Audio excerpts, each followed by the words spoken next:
Hello, you're tuning in the English News Bulletin on QPVN channel. I'm Nguyen, and now let me keep you up to date with the headlines. National Assembly's role in Vietnam's political system affirmed. Vietnam attends the 14th Seoul Defense Dialogue 2025. Bridge builder of peace.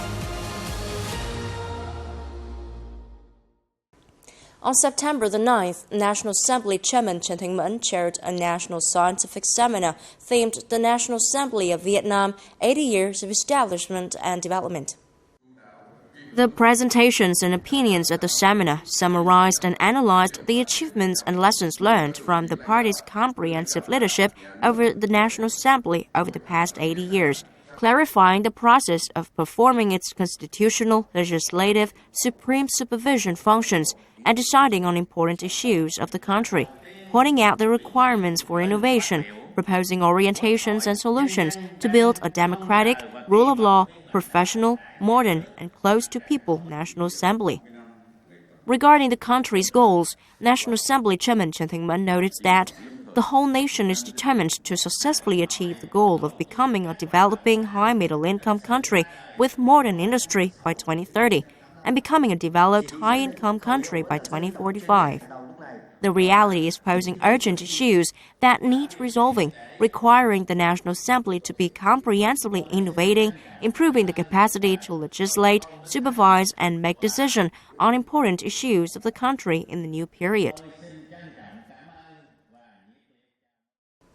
At the invitation of the Republic of Korea Ministry of National Defense, from September the 8th to the 10th, the delegation of the Ministry of National Defense of Vietnam, led by Sing Lieutenant General Hoàng Xuân Chiến, Deputy Defense Minister, attended and delivered a key speech at the 14th Seoul Defense Dialogue, or SDD-14 for short, in the Republic of Korea.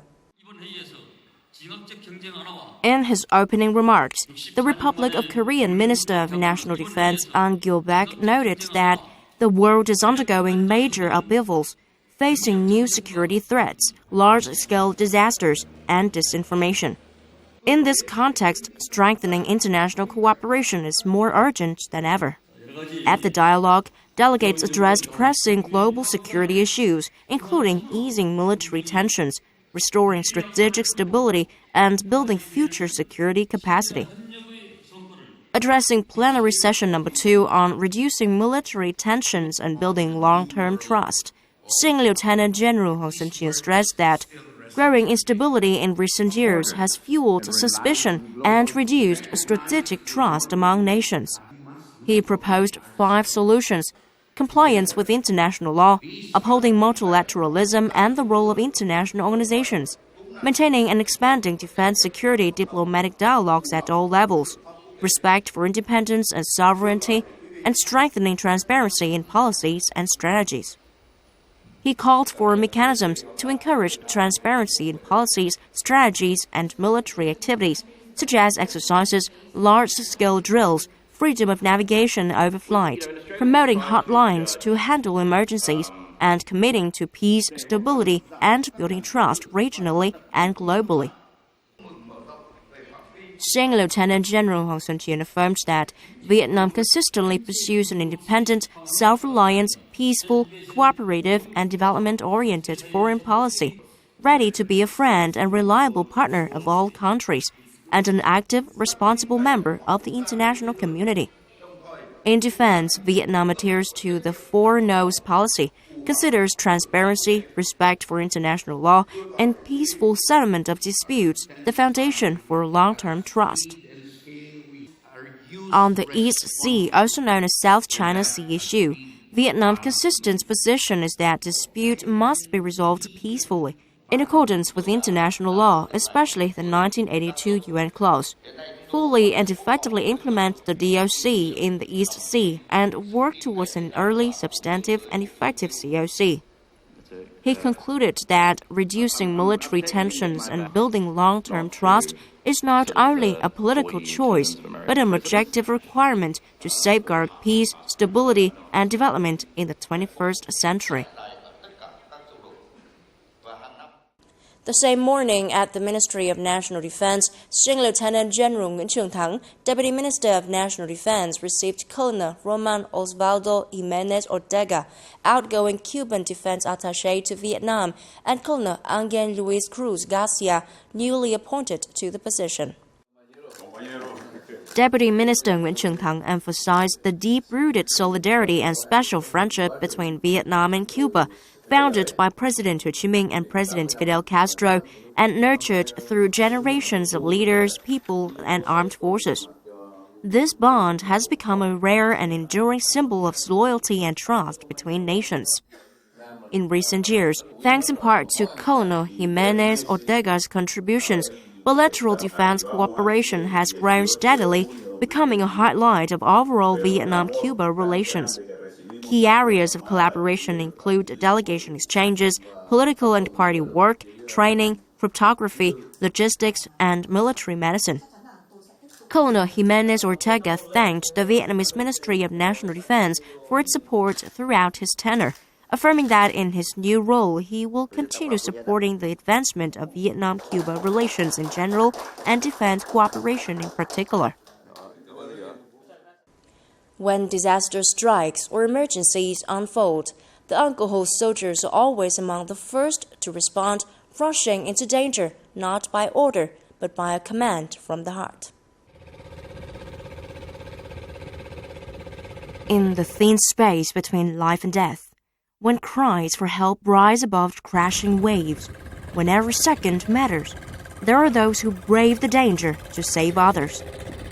They carry not just strength, but a heart that aches with the pain of the people.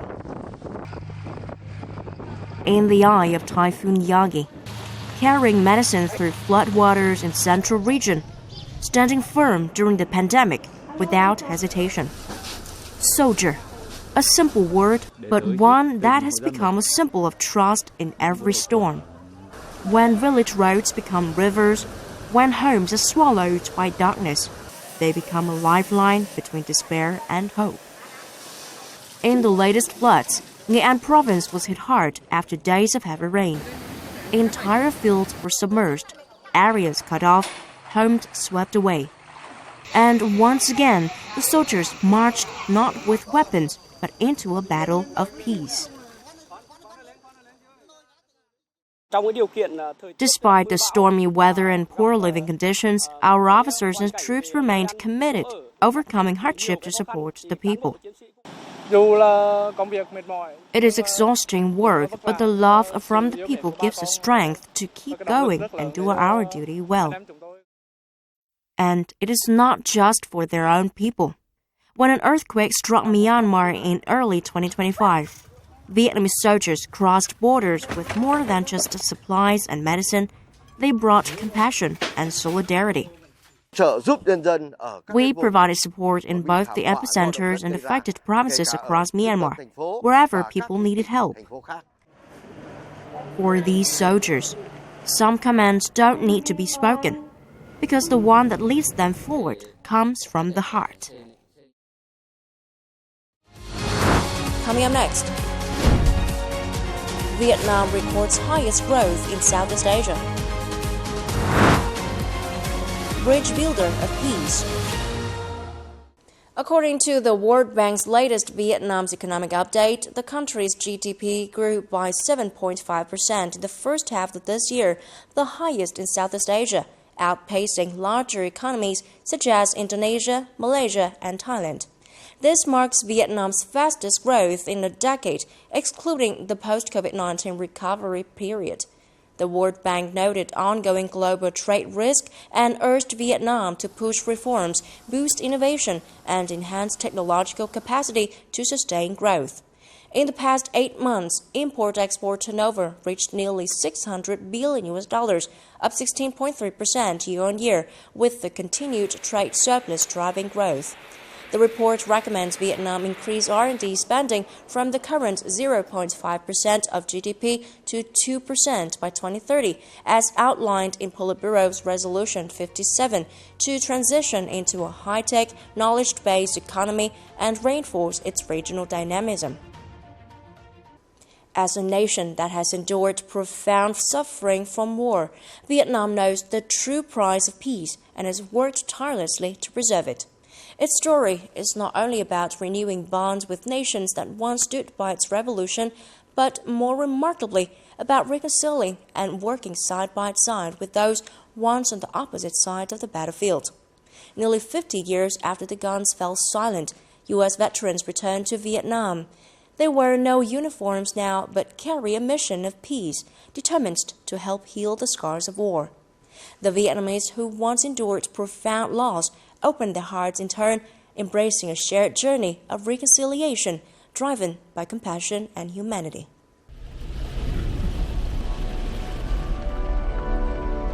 Visiting the Vietnam Friendship Village on a rainy day. Quietly and unassumingly, the U.S. veteran visited the Agent Orange dioxin victims who are being cared for here. Over many years, he has quietly continued to heal post-war wounds through heartfelt and meaningful activities. I was admitted to the village in 2010 and have known Mr. Chuck Searcy since 2015. He's very kind and friendly. The first time I came to the Friendship Village, I was very impressed with the facility, with the concept, with the mission. It was a moving experience for me to come here the first time, and it's been an inspiration also for me to come back time after time after time over the years. In 1967, Chuck Searcy was dispatched to Saigon as an intelligence analyst. He was unaware of what ahead. In 1992, he returned to Vietnam, carrying with him the fear of being hated. But what awaited him was the complete opposite. After the plane landed in Saigon, everyone was so friendly and they were so welcoming. It was a very moving experience for me and my friend. And that has been true, though, for all of these years, for me and every other American veteran who's come back to Vietnam. So what started out as some fear in my heart about coming back to Vietnam turned into a wonderful experience of friendship and forgiveness and a shared future for future generations. A trip to Khe Sanh in Quảng Trị, once known as the Fire Coordinate, spurred him into action. This land, even after the war, still smolders with pain as peoples face the danger of unexploded ordnance in their daily lives. I asked the kids if they ever saw any explosive ordnance, any bombs, mines. And they said, oh yes, there's many around here. There's one over there. And the youngest brother, the young boy, put his foot out to touch it and just to tap it. And I said, stop, get back. No, don't touch it, stay away. And when I saw the reality of that danger, that threat to those young boys and to so many thousands of other children and farmers and villagers all over Vietnam, I realized that something needed to be done and we needed to work together to help solve this problem. So, the Project Renew was initiated. It has demonstrated not only the effort of the U.S., who carried historical responsibility, but also the persistent and determined coordination from the authority and people of Quảng Trị province. Through 25 years of its operations, the project has rendered significant support to Quảng Trị residents. Millions of square meters of land have been detoxified, and thousands of people with disabilities have been rehabilitated and provided with livelihoods to integrate into the community. The project is not only a symbol of humanity, but also a symbol of international reconciliation. For more than 2 decades, the U.S. veteran has chosen to stay in the land that was once torn by bombs and bullets, quietly and persistently contributing to healing the wounds of war. He has become a symbol of reconciliation and humanity, where the painful past is transformed into a driving force for the future.